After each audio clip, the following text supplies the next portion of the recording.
ఉండిలో రఘురామ గెలుపు నల్లేరు మీద నడకలా మారిందా? రామరాజు రఘురామతో చేతులు కలిపినట్లేనా? వీళ్ళిద్దరి కాంబో టీడీపీకి ఓట్లు కురిపిస్తుందా? ఉండిలో రఘురామ విజయం ఖాయమైనట్లేనా? Watch this R24 special.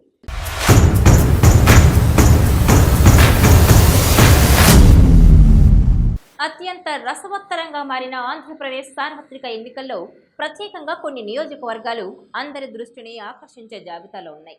వాటిలో ఉమ్మడి పశ్చిమ గోదావరి జిల్లాలోని ఉండి నియోజకవర్గం ఒకటి.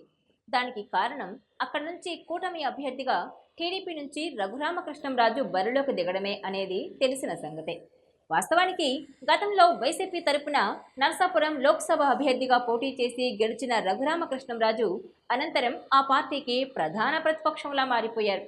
సమయం ఏదైనా, అంశం మరేదైనా ఏపీలో వైఎస్ జగన్ అండ్ కోనే లక్ష్యంగా ఆయన తీవ్ర స్థాయిలో విమర్శలు గుప్పించారు. ఒకానొక దశలో ప్రతిపక్షాలు అచేతన స్థితికి చేరిపోయినప్పుడు రఘురామకృష్ణంరాజే ఆ పాత్రను సక్సెస్ఫుల్ గా పోషించారని కూడా చెబుతుంటారు. ఈ క్రమంలో కూటమి తరపున నరసాపురం ఎంపీ అభ్యర్థి తానే అని, ఆ స్థానం కూటమిలో ఏ పార్టీకి దక్కినా ఆ టికెట్ తనకే అని రఘురామ మొదట్లో ధీమాగా చెప్పేవారు.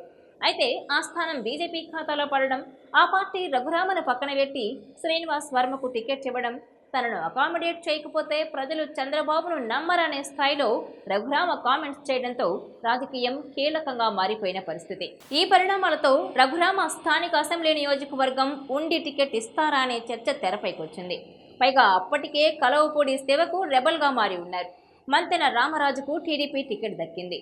ఈ నేపథ్యంలో మంతెన రామరాజును కూడా కాదని రఘురామ టికెట్ దక్కించుకున్నారు.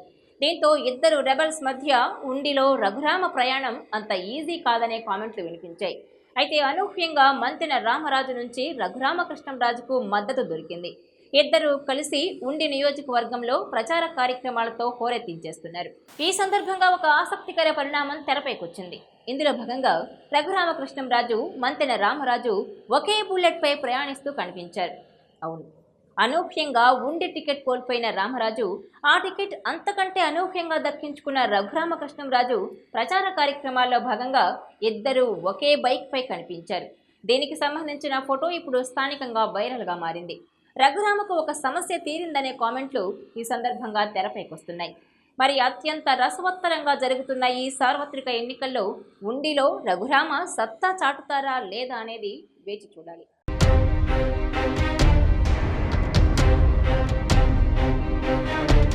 ఈ వీడియో మీకు నచ్చినట్లయితే please share, like and subscribe R24 Telugu.